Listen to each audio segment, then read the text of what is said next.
VP Singh को गाली देने से पहले सोच लीजिएगा, हिल जाएगा नीचे का धरती। इतना बात तो हमको बुझाता है।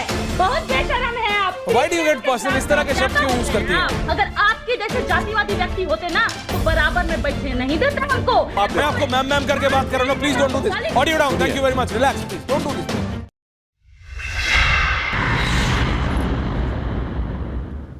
सभी काफिरों को प्राउड काफिर का नमस्कार। किसी भी पॉलिटिकल पार्टी का प्रवक्ता अपनी पार्टी और पार्टी के मुखिया का ब्रांड एम्बेसडर होता है। आरजेडी प्रवक्ता प्रियंका भारती ने एक बार फिर अपने और अपनी पार्टी के संस्कारों का परिचय दिया है, लेकिन ज्ञान का भंडार हमारे सुधांशु त्रिवेदी जी ने मंडल कमीशन के बारे में एक रोचक तथ्य की जानकारी दी है। मंडल कमीशन 7 अगस्त 1990 को लागू किया गया, लेकिन किस लिए, आइए जानते हैं। करिए सुधांशु जी। आनंद दादा आ रहा हूं। प्रियंका जी, जिस तरीके से बड़ी बेशर्मी के साथ में अभी आपने क्या बोला, जाति गर्मी आपके भीतर इतनी है, सामंती सोच इतनी है, तुरंत बोले वीपी सिंह फेंका गए। ना आपकी हैसियत है वीपी सिंह को फेंकने की, ना आपकी पूरे भाजपा की हैसियत है कि वीपी सिंह को फेंक दीजिएगा। आया समझ में? मंडल मसीहा रहे हैं वो। Why do you get personal? हवा में फेंक दिया। कौन फेंक दिया? आप फेंक दिए। कौन फेंक दिया वीपी सिंह को? बहुत बेशरम है आप। Why do you get personal? इस तरह के शब्द क्यों यूज करती हैं? 3 वेदों के ज्ञाता हो गए हैं, ये लेके भीतर में सामंती वाली मानसिकता घूम रहे हैं। शर्म कीजिए, पिछड़े तबके की ये यहाँ पर बैठी है क्योंकि उसी के मंडल कमीशन से निकले हुए आरक्षण से मैं यहाँ तक पहुंच पाई हूँ, मैं यूनिवर्सिटी का रास्ता देख पाई हूँ। अगर आपके जैसे जातिवादी व्यक्ति होते ना तो बराबर में बैठने नहीं देते हमको। इतना बात तो हमको बुझाता है। इसलिए अगले बार इस बेशर्मी से वीपी सिंह को गाली देने से पहले सोच लीजिएगा, हिल जाएगा नीचे का धरती, हिल जाएगा। अगर आगे से बकवास किए हैं समझ लीजिए। प्रियंका जी, ये इस तरह की शब्दों का ना थोड़ा सा जरा ध्यान रखा कीजिए। You are an official spokesperson, नहीं, you are an official spokesperson of a party.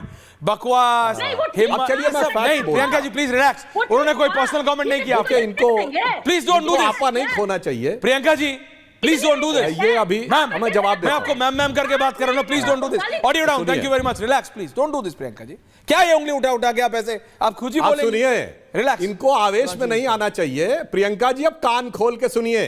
अब मैं आपको फैक्ट बताता हूं। सामंती सोच की बात कर रही, वीपी सिंह क्या थे? राजा मांडा थे। वो सामंतवाद के प्रतीक थे। गजब है आपका तर्क। यानी जो सीधे सामंतवाद का प्रतीक था, और आपको पता है कांग्रेस ने निकाला था जिसके साथ आज आपका गठबंधन है, कि वीपी सिंह जयचंद की 42वीं पीढ़ी में थे।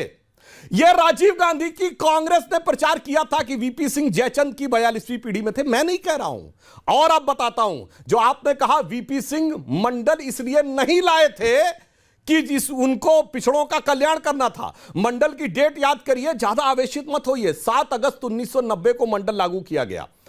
1 हफ्ते के बाद 15 अगस्त था।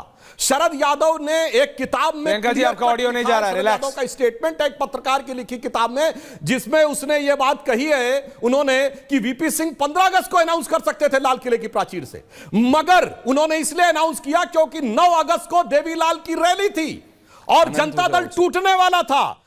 अधिकांश सांसद वहां जाने वाले थे। शरद यादव जी ने कहा कि उन्होंने कहा वीपी सिंह से कि अगर आप अभी नहीं लागू करेंगे, उस समय तक जाट समाज ओबीसी में नहीं आता था, तो इसलिए कि जो सांसद हैं वो सारे न जाएं और दूसरे सांसद टूट जाएं, इसलिए 7 अगस्त 1990 को लागू किया गया। यह शरद यादव ने कहा है। अभी आप युवा हैं, आपा मत खोइए, फैक्ट की बात करिए। और राजा मांडा को सामंत का प्रतीक न मान के, अन्यों को सामंत प्रतीक मान के ऐसे नहीं होता। अभी आप थोड़ा सीखिए, समझिए, भाषा पर नियंत्रण रखिए और फैक्ट्स के ऊपर बात करने का प्रयास करिए। और मैं चुनौती देता हूं, अगर एक डेट भी गलत हो तो आप अपना स्टेटमेंट वापस लीजिएगा, मैं अपना स्टेटमेंट वापस लूंगा। पहला स्टेटमेंट ही आपका गलत है। राजा मांडा ने अपनी सारी संपत्ति दान दे दी। रत्नाकर जी क्या गजब बोले हैं। राजा मांडा ने अपनी सारी संपत्ति दान कर दी, तो काहे भैया राजा मांडा के खिलाफ इतना अनाप शनाप बोलते थे? राजीव गांधी जी के बयान अवेलेबल हैं।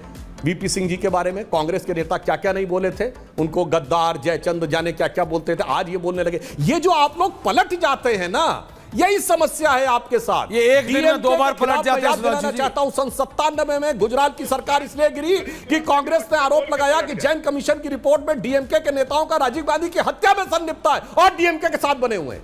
गजब है साहब। ये जो आप लोग इतनी पलटी खाते हैं, अब सबके सामने अब वो जनता देख रही है, आप जनता के सामने टिक नहीं पाते। अब वो जनता देख रही है। बहुत बहुत धन्यवाद आप सबका।